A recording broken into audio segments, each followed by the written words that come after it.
পাটের পর এবার গার্মেন্টস শিল্প বন্ধের পায়তারা করছে সরকার। বিজিএমইএ বিকেএমই এর যৌথ সংবাদ সম্মেলনে অভিযোগ। দেশের অর্থনীতি আইসিইউ থেকে এখন কেবিনে, দাবি অর্থ উপদেষ্টা। 18 থেকে বেড়ে রিজার্ভ এখন $32 বিলিয়ন।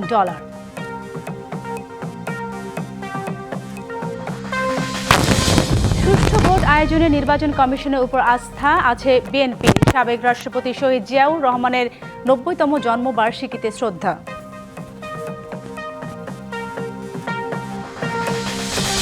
তিন দফা দাবিতে নির্বাচন ভবনের সামনে আজও বিক্ষোভ ছাত্র দলের। পোস্টাল ব্যালটে একটি দলকে সুবিধা দেওয়ার অভিযোগ।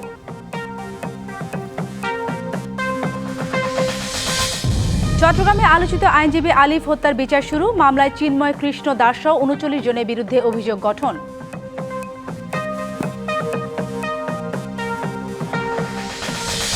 এবং দু-এক দিনের মধ্যেই স্বাভাবিক হবে ইরানের পরিস্থিতি, আশা রাষ্ট্রদূতের। মার্কিন হস্তক্ষেপের কারণে আন্দোলন দমাতে অতিরিক্ত বল প্রয়োগ।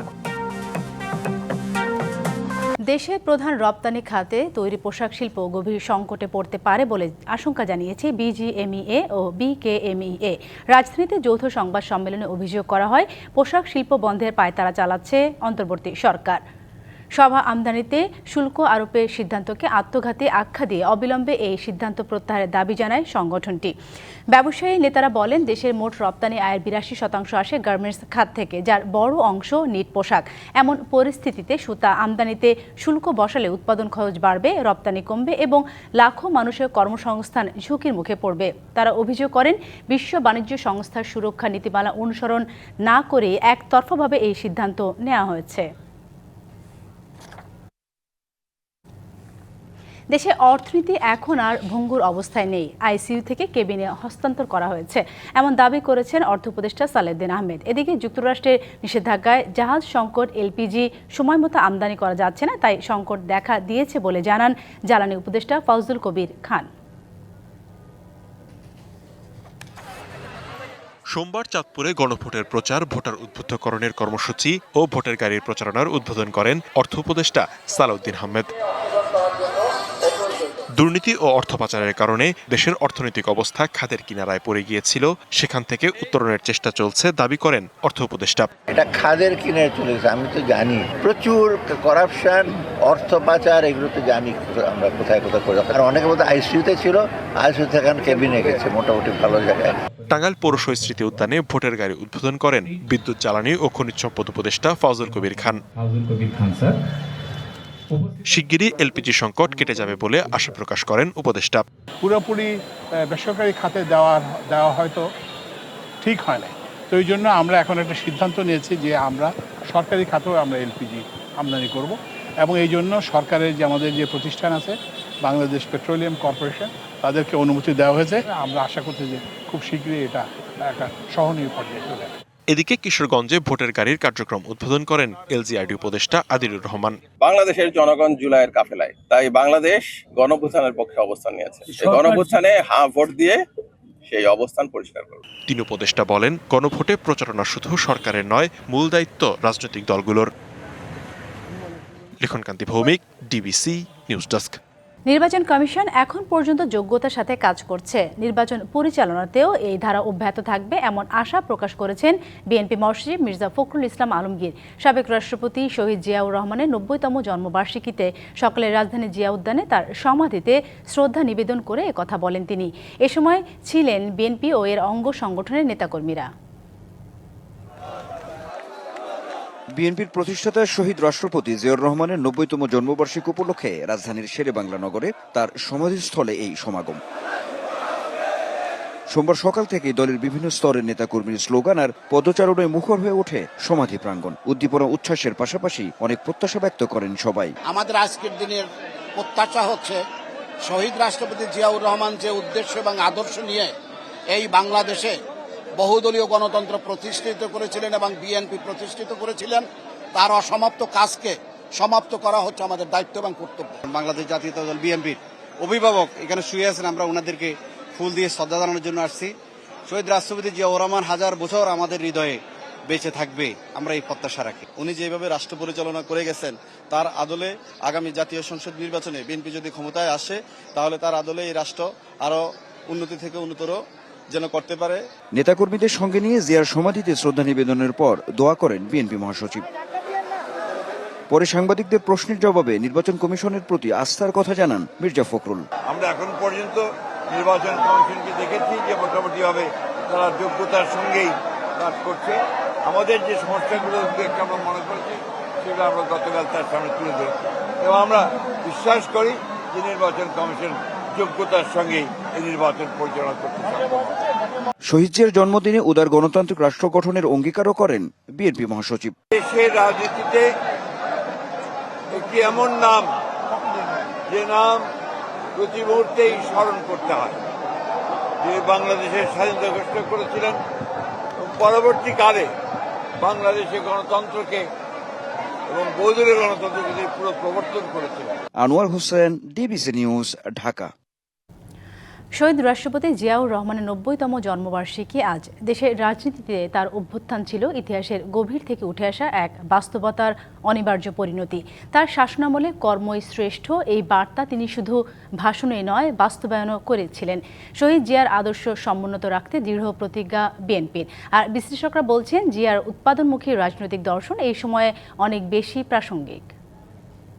বাংলাদেশের স্বাধীন জনগণ কি চায়? তারা চায় বেঁচে থাকবার অধিকার।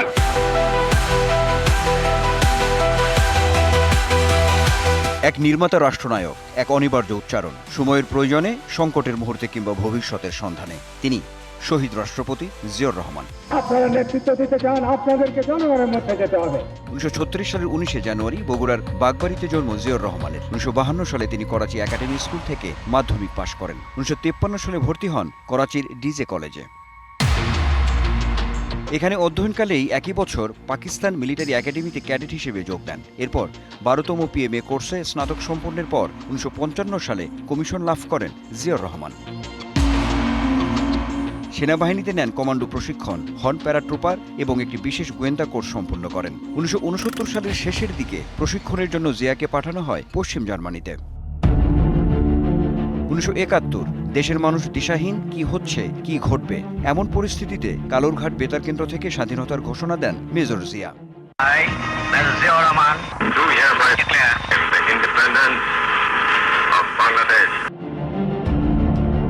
একাধারে তিনি ছিলেন সেক্টর কমান্ডার এবং জেড ফোর্স প্রধান। যুদ্ধের সময় মেজর জিয়া স্ত্রী সন্তান পরিবারের কথা না ভেবে প্রাধান্য দেন স্বাধীনতাকামী জনযুদ্ধকেই। পাল্টাকুর রাজনৈতিক বাকবদলের পর আবারও জাতির দিশা পায় জিয়াউর রহমানের কাছেই। 1975 সালের 7 নভেম্বর সিপাহী জনতার বিপ্লবের মাধ্যমে রাজনীতির কেন্দ্রে আসেন তিনি। 1978 সালের 1 সেপ্টেম্বর বিএনপি প্রতিষ্ঠার মাধ্যমে জিয়াউর রহমান নতুন ধরনের রাজনীতির দিগন্ত উন্মোচন করেন, প্রবর্তন করেন বাংলাদেশি জাতীয়তাবাদ। বাঙালি জাতীয়তাবাদ, সেখান থেকে শহীদ প্রেসিডেন্ট জিয়াউর রহমান বাংলাদেশি জাতীয়তাবাদে রূপান্তরিত করতে পেরেছিলেন। জিয়াউর রহমান বাংলাদেশের ইতিহাসের সবচেয়ে সৎ এবং দেশপ্রেমিক ব্যক্তি ছিলেন। তিনি একটি নিরপেক্ষ পররাষ্ট্রনীতি অনুসরণ করেছিলেন, যার মূল কথা ছিল যে friendship to all, malice two নান। যুগান্তকারী 19 দফা খাল খনন কর্মসূচি মাইলফলক পদক্ষেপ। দেশে প্রথম গার্মেন্টস শিল্পের সূচনা হয় জিয়াউর রহমানের হাত ধরেই। মুক্তবাজার অর্থনীতির প্রবর্তনও করেন তিনি। সার্ক গঠন সহ পররাষ্ট্রনীতিতে বিস্ময়কর সাফল্যের স্বাক্ষর রাখেন প্রেসিডেন্ট জিয়া। দেশ যখন সমৃদ্ধির পথে, বহির্বিশ্বে উজ্জ্বল হচ্ছে ভাবমূর্তি, সেই সময় 1981 সালের 30 মে কতিপয় বিপথগামী সেনা সদস্য তাকে হত্যা করে। শহীদ জিয়ার 90তম জন্মবার্ষিকীতে তার আদর্শ সমুন্নত রাখতে দৃঢ় প্রতিজ্ঞ বিএনপি নেতারা। যেহেতু জনগণ এবং সিপাহী সেই অবস্থা থেকে তাকে চিহ্নিত করে নিয়ে আসছিলেন, সেই জন্যই জিয়াউর রহমান এই দেশকে পরিবর্তন সাধন করতে পেরেছেন। এখনও বর্তমান প্রজন্ম সেদিকে বাংলাদেশকে নিয়ে যাচ্ছে। আগামী নির্বাচনে যদি জনগণ বাংলাদেশ জাতীয়তাবাদী দলকে দায়িত্ব দেয় রাষ্ট্র পরিচালনায়, তাহলে আমরা জিয়ার মতোই সৎ থেকে, দুর্নীতির ঊর্ধ্বে থেকে দেশপ্রেমকে পুঁজি করেই এই রাষ্ট্র পরিচালনার দায়িত্ব পালন করব। সর্বজন বিদিত সৎ রাষ্ট্রনায়ক জিয়াউর রহমানকে ধারণ করা সময়ের দাবি, মত বিশ্লেষকদের। বাংলাদেশকে কিন্তু একটা অব্যাহত সংগ্রামের মধ্য দিয়ে আমরা যেতে হচ্ছে। সেইখানে শহীদ রাষ্ট্রপতি জিয়াউর রহমান বাংলাদেশে যে কূটনীতি, বিশেষ করে তিনি কিন্তু কূটনীতির সাথে অর্থনৈতিক কূটনীতিটাকেও যুক্ত করেছিলেন, সেইগুলো কিন্তু আজকের বাস্তবতায় অনেক বেশি প্রাসঙ্গিক। দুর্নীতিমুক্ত ন্যায় নীতি ভিত্তিক সমাজ ব্যবস্থা কায়েম করা। জিয়ার রাজনৈতিক দর্শন শুধু অতীত অধ্যায় নয়, বরং আত্মনির্ভরতার, সর্বোপরি গণভিত্তিক রাষ্ট্রচিন্তার এক নতুন খসড়া বলেই মনে করা হয়। ক্ষণজন্ম রাষ্ট্রনায়ক ছিলেন শহীদ প্রেসিডেন্ট জিয়াউর রহমান। বাংলাদেশের জাতীয়তাবাদ, বহুদলীয় গণতন্ত্র সহ পারস্পরিক সহাবস্থান রাজনীতি যার হাত ধরেই চালু হয়েছিল। বিশ্লেষকরা বলছেন, চলমান রাজনীতির যে সংকটময় পরিস্থিতি তৈরি হয়েছে, তাতে করে সর্বোপরি শহীদ জিয়ার আদর্শই এখন খুব বেশি প্রাসঙ্গিক। Anwar Hossain, DBC news, Dhaka. 3 দাবিতে আজও নির্বাচন ভবনের সামনে অবস্থান নিয়ে বিক্ষোভ করেছে ছাত্রদল। পোস্টাল ব্যালটে একটি দলকে সুযোগ সুবিধা দেওয়া হয়েছে এমন অভিযোগ করা হয়। নির্বাচন কমিশনের বিরুদ্ধে দাবি আদায় না হওয়া পর্যন্ত শান্তিপূর্ণ কর্মসূচি চালিয়ে দেওয়ার ঘোষণা দেওয়া হয় সমাবেশ থেকে।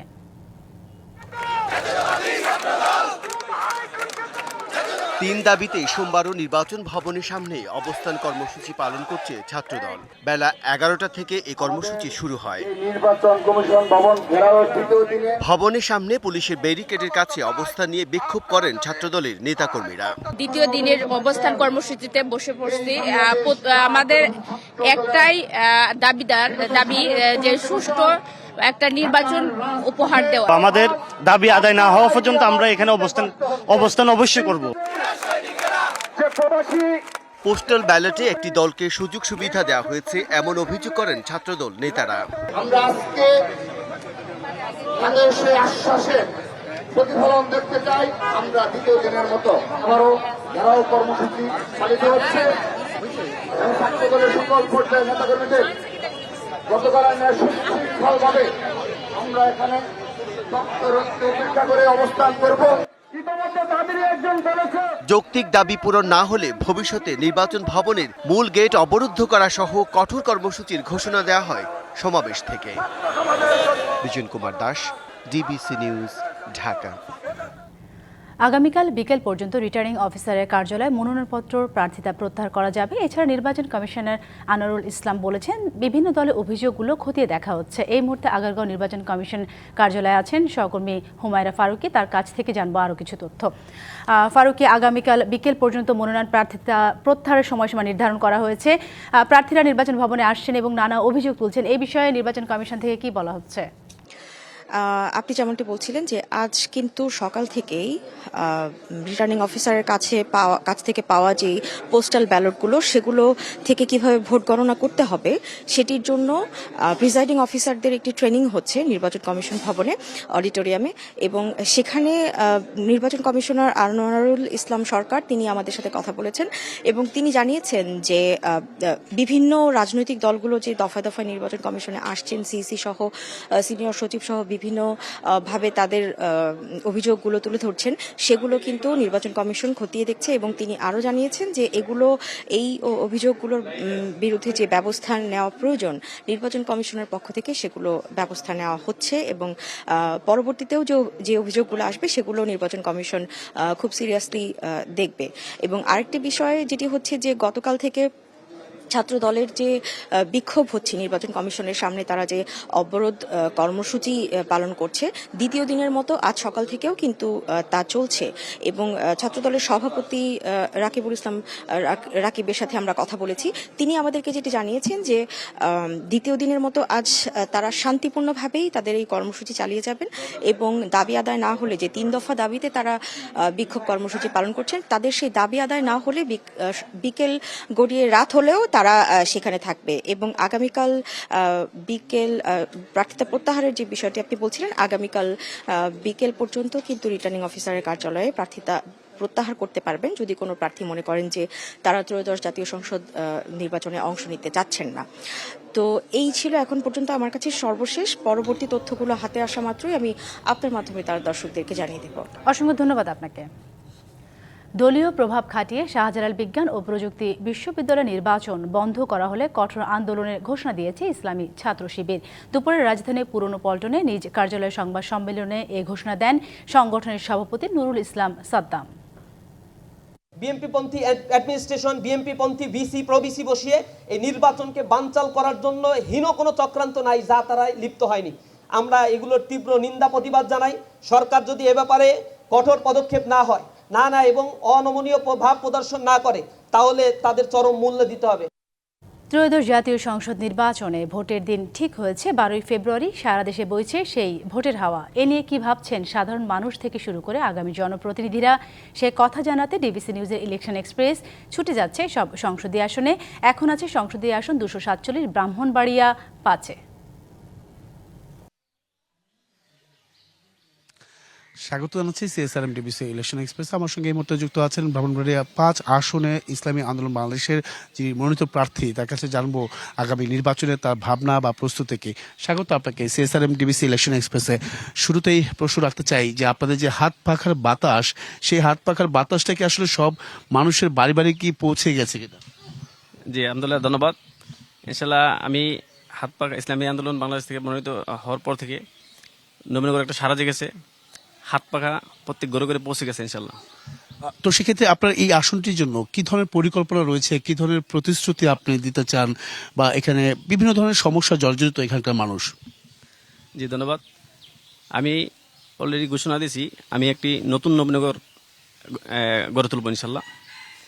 আমি বিগত 17 বছর এর আগেও অনেক এমপি ছিলেন যারা যেই কাজ করেছে আমার মনে হয় যে যথেষ্ট হয় না নবীনগরের জন্য। আমার চিন্তা ভাবনা, আমি বাইরে থাকি, প্রবাসী একজন, বাইরে অনেক দেশে আমি ঘুরেছি, দেখেছি তাদের কালচার। সেই হিসাবে ওই দেশগুলোর মতোই আমি নবীনগরকে গড়ে তুলতে চাই। সেই পরিকল্পনা আমার মধ্যে আছে, প্ল্যানিং নিয়ে আমি কাজ করবো নবীনগরের জন্য। তাহলে যদি সাধারণ ভোটাররা যদি বলে যে আপনি অতিথি হিসেবে এসেছেন, আপনি তো দেশের বাইরে ছিলেন, সাধারণ জনগণের কাছে যেতে পারেননি, জনসম্পৃক্ততাটা নাই, সেটার ক্ষেত্রে কি ভোটের প্রভাব পড়বে কিনা?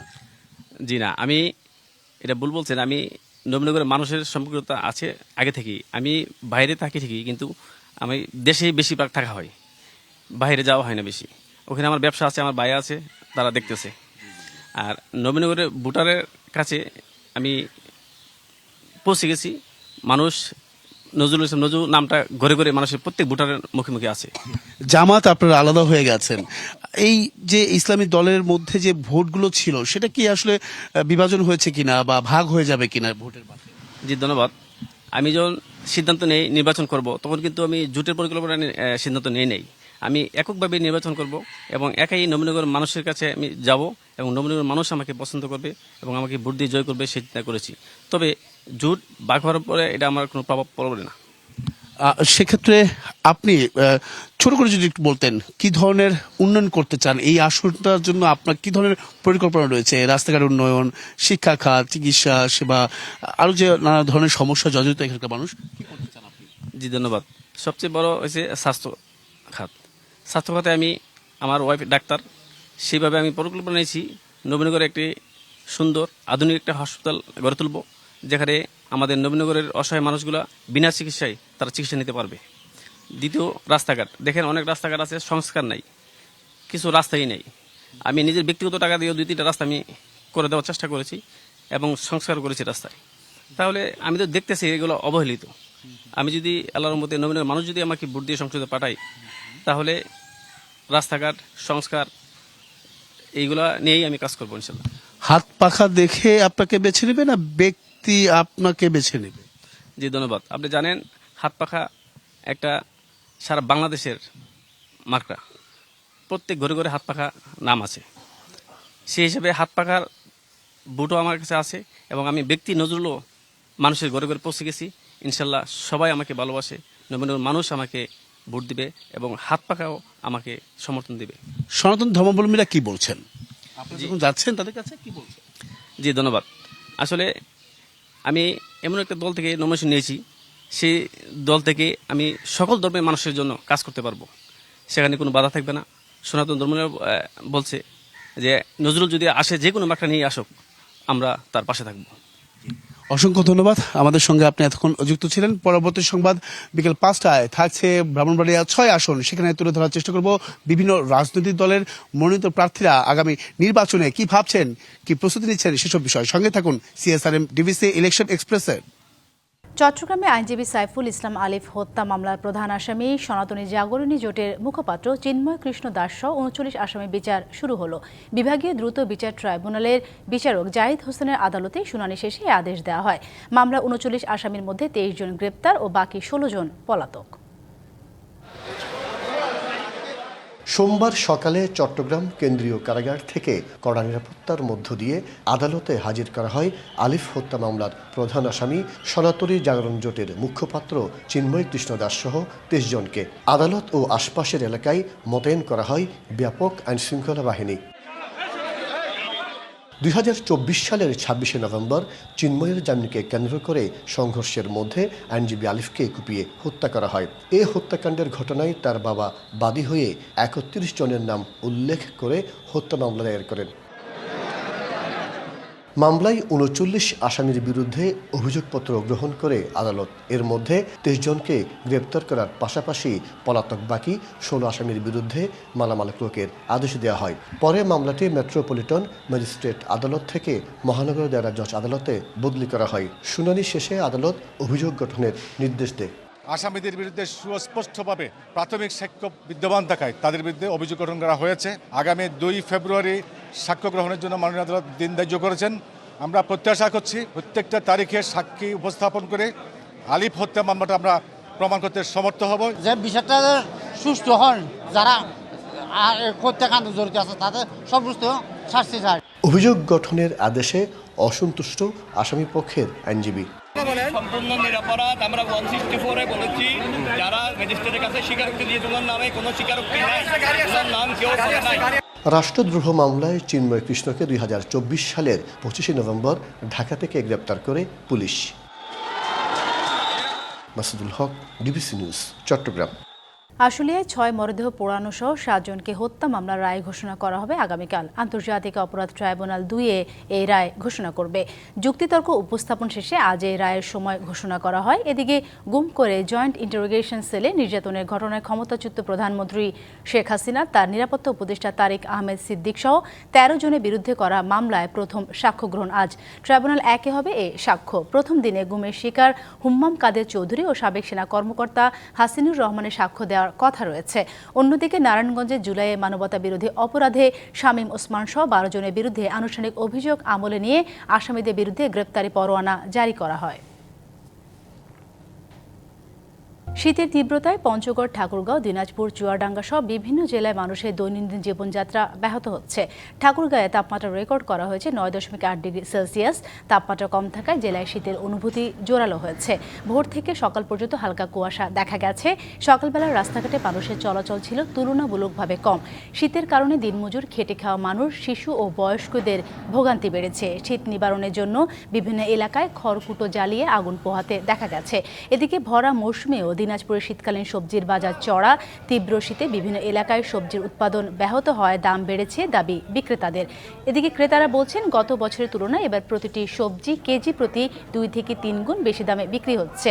মাঘের শুরু থেকে চুয়াডাঙ্গার তাপমাত্রা কিছুটা বেড়েছে, তবে কমেনি শীতের দাপট। কাল থেকে সূর্যের দেখা মিললেও হিম বাতাসের কারণে শীতের তীব্রতা বেশ অনুভূত হচ্ছে। রক্তাক্ত ইরান এখন কিছুটা শান্ত, পরিস্থিতি নিয়ন্ত্রণে এনেছে সরকার, এমন দাবি করেছেন ঢাকায় নিযুক্ত দেশটির রাষ্ট্রদূত জলিল রহিমি জাহানাবাদী। তার অভিযোগ, যুক্তরাষ্ট্রের হস্তক্ষেপের কারণে আন্দোলন দমাতে ইরানকে অতিরিক্ত বল প্রয়োগ করতে হয়েছে। ইরানের সাম্প্রতিক সহিংসতায় সরকারি হিসেবে 2000 আর অন্য তথ্যে 12,000 মানুষের মৃত্যু ঘটেছে। খোমেনি সরকারের অতিরিক্ত বল প্রয়োগে পুরো ইরান অগ্নিগর্ভ হয়ে ওঠে। এরপর পরিস্থিতি নিয়ন্ত্রণে নিয়েছে সরকার। ঢাকায় ইরানি দূতাবাসে কয়েকজন গণমাধ্যম কর্মীকে পরিস্থিতি ব্যাখ্যা করেন দেশটির রাষ্ট্রদূত। কতজন নিহত হয়েছে এই সংখ্যা এখনই জানানো সম্ভব নয় বলে জানান জলিল রহিমি জাহানাবাদী। তবে এই কর্মকাণ্ডে যুক্তরাষ্ট্র ও বাইরের বিভিন্ন গোয়েন্দা সংস্থার ভূমিকা রয়েছে বলে অভিযোগ তার। প্রথম এটা শান্তিপূর্ণ আন্দোলন ছিল, কিন্তু পরে এতে সশস্ত্র লোকজন ঢুকে যায়। ফলে আইন শৃঙ্খলা নিয়ন্ত্রণে আনতে বল প্রয়োগ করতে হয়। আমেরিকা রেজিম পরিবর্তন করতে না পারলে সহিংসতা ছড়িয়ে দেয়। ইরানেও তাই ঘটেছে। গোয়েন্দা ব্যর্থতা সব দেশেই থাকে, আমাদেরও ছিল। 100 পুলিশ মারা গেছে। মোট নিহতের সংখ্যা কত তা জানতে সময় লাগবে। পরিস্থিতি এখন নিয়ন্ত্রণে। মাসা আমিনি নিহত হবার পর নারীদের হিজাব নিয়ে বাড়াবাড়ি করে না ইরান, দাবি রাষ্ট্রদূতের। 10 তারিখের পর থেকে পরিস্থিতি নিয়ন্ত্রণে। 2-1 দিনের মধ্যে ইন্টারনেট স্বাভাবিক হবে। মাসা আমিনি নিহত হওয়ার পর হিজাব নিয়ে ইরানে নারীদের সাথে বাড়াবাড়ি হয়েছে তা পশ্চিমা মিডিয়াও বলতে পারবে না। বাংলাদেশের নির্বাচন নিয়ে এক প্রশ্নে অভ্যন্তরীণ বিষয়ে মন্তব্য করতে অস্বীকৃতি জানান ইরানের রাষ্ট্রদূত। Ishrat Jahan Urmi, DBC news, Dhaka. DBC সংবাদ এই ছিল এখনকার মতো। ডিবিসি নিউজের সংবাদগুলো পড়তে ভিজিট করুন dbcnews.tv আর ভিজিট করুন ডিবিসির ফেসবুক পেজ এবং ইউটিউব চ্যানেল। ডিবিসির সঙ্গেই থাকুন।